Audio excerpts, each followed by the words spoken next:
పెట్టేవాడు లేడు. రేపు పాదయాత్రకు పోగేయాలన్నా కూడా ఇదే పెద్ద ఖర్చు అయి కూర్చుంది.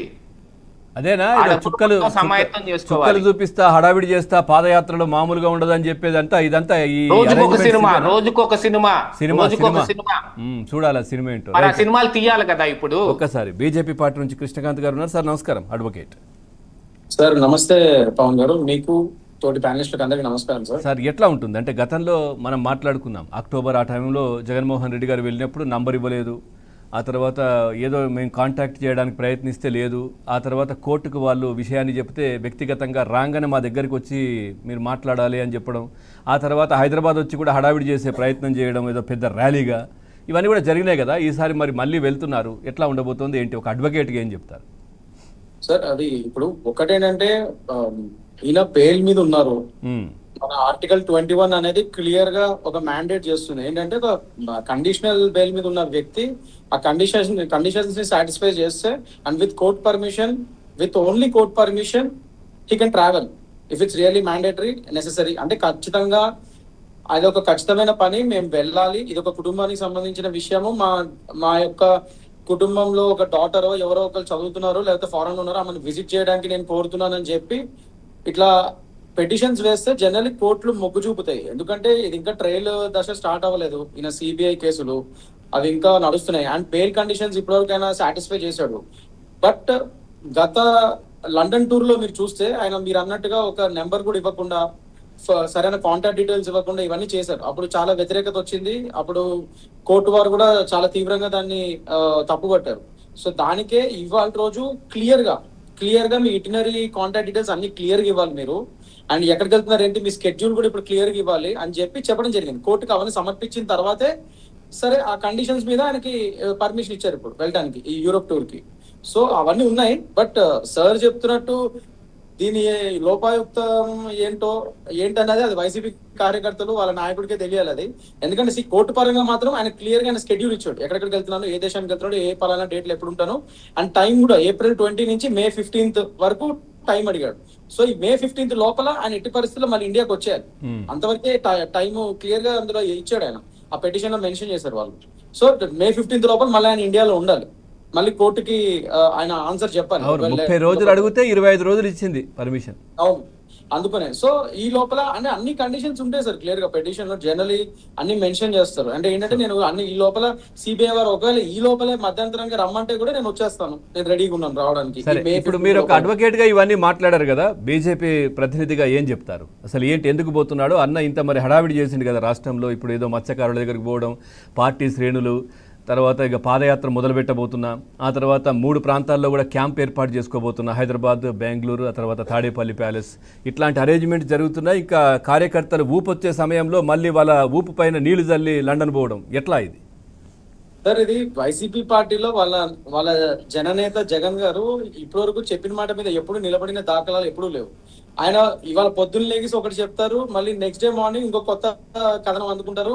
ఎప్పటికప్పుడు అంటే ఇంపల్సివ్ యాక్షన్స్, అంటే ఒక రేషనాలిటీ ఉండదు, ఒక మెచ్యూరిటీ గానీ అవన్నీ ఎప్పుడు మరి మనకి కనబడలేదు. కానీ అవన్నీ చెప్పినా లండన్ విషయంలో మాత్రం టెన్షన్ గా కరెక్ట్ గా పోతారు ఆయన. నేను అదే చెప్తున్నాను, అంటే ఆయన చెప్పే రీజన్స్ ఏంటంటే ఆయన ఒకటి, నేను అనేది మీరు అనేది పాదయాత్ర చేస్తానని ఎప్పుడో అన్నారు, అది క్యాన్సిల్ అయింది. తర్వాత ఏదో నిరసనలు, హడావిడి, ఇవి చేస్తాం అవి చేస్తాం అన్నారు, అవన్నీ కూడా క్యాన్సిల్, పోస్ట్ పోన్ అయితే వచ్చినాయి. కానీ ఇట్లాంటి ప్రోగ్రామ్ లండన్ కావచ్చు, ఇట్లాంటిది ఏదైనా ఉంటే మాత్రం అది పక్కా ప్లాన్ ప్రకారం జరుగుతుంది. ఏంటి అనేది కార్యకర్తలు మాట్లాడుకునేది. అంటే అదే సార్, అదే ఇప్పుడు చాలా అనుమానాలు అందరు వ్యక్తపరుస్తున్నారు. అంటే ప్రతిసారి ఇక్కడ నిజంగానే లండన్ లో ఏముంది, కావాలనే వాళ్ళ కుటుంబ సభ్యులను అక్కడ చదివిపిస్తూ వాళ్ళ నెపంతో ఊరికి అక్కడికి వెళ్ళి వేరే కార్యకలాపాలు ఏమైనా చేస్తున్నారా అన్న అనుమానాలు కూడా వాళ్ళ కార్యకర్తలే మాట్లాడుకుంటారు, మనం కూడా కాదు. అది ఎక్కడైనా సోషల్ మీడియాలో చూసినా ఎక్కడైనా, ఎందుకంటే అప్పుడు 2-3 ఇన్సిడెంట్స్ జరిగినాయి కదా లండన్ వెళ్ళేటప్పుడు. ఇటు హైదరాబాద్ రావడం, బేగంపేట ఎయిర్పోర్ట్ లో వాళ్ళ సతీమణిని కోసం వెయిట్ చేయడం, ప్రత్యేక విమానంలో, చాలా ఖరీదైనటువంటి విమానం, చాలా డబ్బులు ఖర్చు చేసి, ఆ తర్వాత ఇక్కడ నుంచి వారిని తీసుకుని వెళ్ళి ఆమ్స్టర్డామ్ లో ఆగడం. ఏమైంది అని అంటే కొంచెం ఫ్యూలో లేదంటే పర్మిషన్ రాలేదు, అందుకే ఆగాల్సి వచ్చిందని, అక్కడ నుంచి మళ్ళీ లండన్ పోవడం, ఇట్లా జరిగినాయి కదా, అందుకే మాట్లాడుకుంటారు. లేకపోతే డైరెక్ట్ గా పోయేస్తే ఎవరు దీనికి సంబంధించి చర్చ ఎందుకు?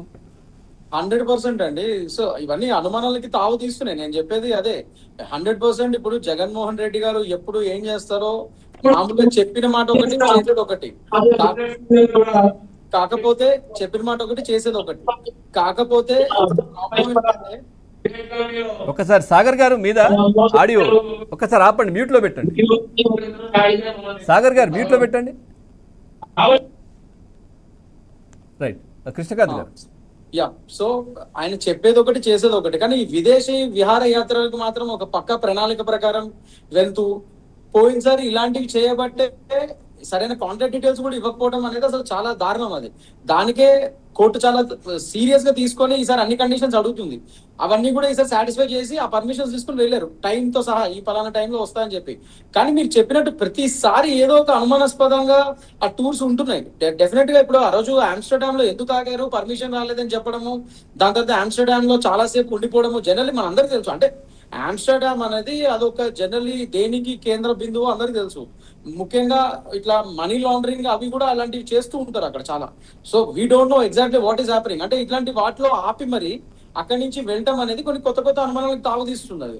సో మనం అది ఎంత ఒకటేంటంటే పవన్ గారు, at end of the day సాక్ష్యాధారాలు చాలా ఇంపార్టెంట్. ఈయన టూర్లు వెళ్తున్నారు కరెక్టే, కానీ దాని మీద దర్యాప్తు జరపాలి అంటే ఇప్పుడు ఆయన మొత్తం స్కెడ్యూల్ అంతా ఇచ్చి వెళ్తున్నాడు. ఇంకా ఆయన వెనకాల ఉండి దర్యాప్తు చేసే ప్రక్రియ మన దగ్గర లేదు. But what ever it might be, ఒకటి ఏంటంటే ఈ కేసులు ఇప్పటికైనా ఇంకా ట్రయల్ దశ వరకే ఉండిపోయినాయి. ఈ ట్రయల్ దశ ఎప్పుడు స్టార్ట్ అవుతుంది ఏంటి? ప్రతిసారి విహారయాత్రలకు మాత్రం వెళ్తున్నారు. ఇంకా కోర్టులు కూడా దీన్ని త్వరగా ఒక ట్రయల్ దశ స్టార్ట్ చేసి తొందరగా ముగించే పనిగా వెళ్ళాలని చెప్పి మేమందరం కూడా కోరుకుంటున్నాం. బట్ ఈయన ప్రతిసారి మన దరిద్రం ఏంటంటే ఈయన ఒక ఎక్స్ సీఎం అయ్యారు, బెయిల్ కండిషన్స్ అన్ని సాటిస్ఫై చేస్తూ అడపదడప కొద్దిగా అటు ఇటు చేసినా కూడా ఓవరాల్ గా సాటిస్ఫై చేస్తూ వెళ్తున్నారు. సో నా ఆస్తులు ఇక్కడ ఉన్నాయి, నేను ఒక పెద్ద పొలిటీషియన్ ని, సో నేను ఎక్కడికి పారిపోయే ప్రసక్తి లేదు, డెఫినెట్ గా నేను కోఆపరేట్ చేస్తానన్న విషయాలు నిజంగా కృష్ణకాంత్ గారు, ఇప్పుడు మన ఏది విజయ్ మాల్యా కావచ్చు, ఆ తర్వాత నీరవ్, వీళ్ళందరూ కూడా చాలా మంది ఉన్నారు కదా, వీళ్ళు కూడా ఆర్థిక ఉగ్రవాదులు, దేశం విడిచి పారిపోయారు. ఆ ప్రాంతంలోనే లండన్ ఆ ఏరియాలోనే ఉంటారు కదా వీళ్ళంతా. నిజంగా కొద్దిమంది అనేది ఆశ్చర్యపోతున్నారు. జగన్మోహన్ రెడ్డి గారు మాత్రం ఇట్లాంటి కేసులు ఇట్లాంటి ఎన్నున్నా కానీ సో హ్యాపీగా రాజకీయ పార్టీ పెట్టి అట్లున్నారు అక్కడ. మేము మాకు అట్లాంటి ఆలోచన ఎందుకు రావట్లేదని వాళ్ళు. ఈయనకి ఓన్ పార్టీ ఉంది సార్, ఓన్ పార్టీ ఉంది. అండ్ ఎక్స్ సీఎం ఈయన సీఎం కింద అయ్యాడు కదా. సో అంత పెద్ద అది ఇట్సెల్ఫ్ ప్లేస్ స్ట్రాంగ్ పాయింట్ వాదనలో. ఇప్పుడు ఆయన తరఫున నేను లాయర్ అనుకోండి, అదొక స్ట్రాంగ్ వాదన నాకు. అది ఈయన ఒక ఎక్స్ సీఎం కింద ఉన్నాడు, అపోజిషన్ లీడరు. ఈయన పొద్దున్న లెగిస్తే ఇక్కడే ఉంటాడు, ఈయన ఎక్కడికి వెళ్తాడు, ఈయనకి అక్కడ ఒక ఇల్లు ఉంది, ఇక్కడ ఒక ఇల్లు ఉంది, ఇవన్నీ ఇల్లు ఉన్నాయి, ఆస్తులు ఇక్కడే ఉన్నాయి. సో ఆయనపై ప్రసక్తి లేదు, ఈయన ఫ్యామిలీ ఇక్కడే ఉంది, అందరు ఇక్కడ ఉన్నారు, పిల్లలు లండన్ లో చదువుతున్నారు, వాళ్ళని అప్పుడప్పుడు విజిట్ చేయడానికి పర్మిషన్ అడుగుతున్నాం. అది కూడా ఈ పలానా టైం నుంచి ఈ టైం వరకు దయచేసి ఇవ్వండి అని అడిగితే కోర్టు ఇస్తారు సార్. కోర్ట్స్ ఇస్తాయి. జగన్మోహన్ రెడ్డి గారికే కాదు, మామూలు వ్యక్తులకు కూడా కేసులు ఉన్న వాళ్ళకి వాళ్ళు విత్ పర్మిషన్ దగ్గర ట్రావెల్. ఇంక ఈయన పెద్ద హోదాలో ఉన్నాడు, ఇవన్నీ ఉన్నాయి కాబట్టి ఎక్కడికి పారిపోలే, ఇప్పటివరకు అయితే ఎక్కడికి పోలే కదా. ఇంక ముందు ఎక్కడికి వెళ్తాడు, అందులో పెద్ద పోస్ట్ లో ఉన్నాడు, పెద్ద is huge politician, one of the, మన అవునన్నా కాదన్నా పెద్ద పొలిటీషియన్ ఆయన ఇప్పుడు దేశంలో. సో అదొక స్ట్రాంగ్ పాయింట్ ఆయనకి. అది చేసింది మన ప్రజలే కదా, మనమే చేసాం ఆయనని. వాట్ ఎవర్ మన బ్యాడ్ లక్ అది, but what ever it is అది ఆయన స్ట్రాంగ్ పాయింట్ అయింది. అన్ని విధాలుగా అది ఉపయోగపడుతుంది ఆ పాయింట్. బెయిల్సే కాదు, బెయిల్స్ లో అన్ని కండిషన్స్ లోను చట్టపరంగా మీ సొసైటీలో మీకున్న పేరు ప్రఖ్యాతలు 100% పనికొస్తాయి అంటే మళ్ళీ వేరే విధంగా కాదు సార్. ఇది నేను కోర్టులను తప్పుపడతాం కాదు, అంటే నేను ఎక్కడికి పోను, ఇది నా సొసైటల్ స్టేటస్, నాకు ఆస్తులు ఉన్నాయి, ఇది ఉన్నాయి, నేను ఇక్కడే ఉంటాను, ఎక్కడికి పోను అన్న విషయాన్ని మనం ఈజీగా కోర్టుని సాటిస్ఫై చేయగలుగుతాం. నేనున్నా చేయగలుగుతాం, మీరున్నా చేయగలుగుతాం. ఇప్పుడు మీరున్నారు, మీరు ఇక్కడే ఉన్నారు, మీ ఆస్తులు ఇక్కడ ఉన్నాయి, ఎవరో రినౌండ్ జర్నలిస్ట్, మీరు ఒక పెద్ద యాంకర్, మీకు ఏమైనా ఉన్నా కూడా మీకు ఈజీగా దొరుకుతాయి, పర్మిషన్ వస్తుంది రేపు రోజు కోర్టులో, మీ ప్రొఫైల్ చూస్తారు.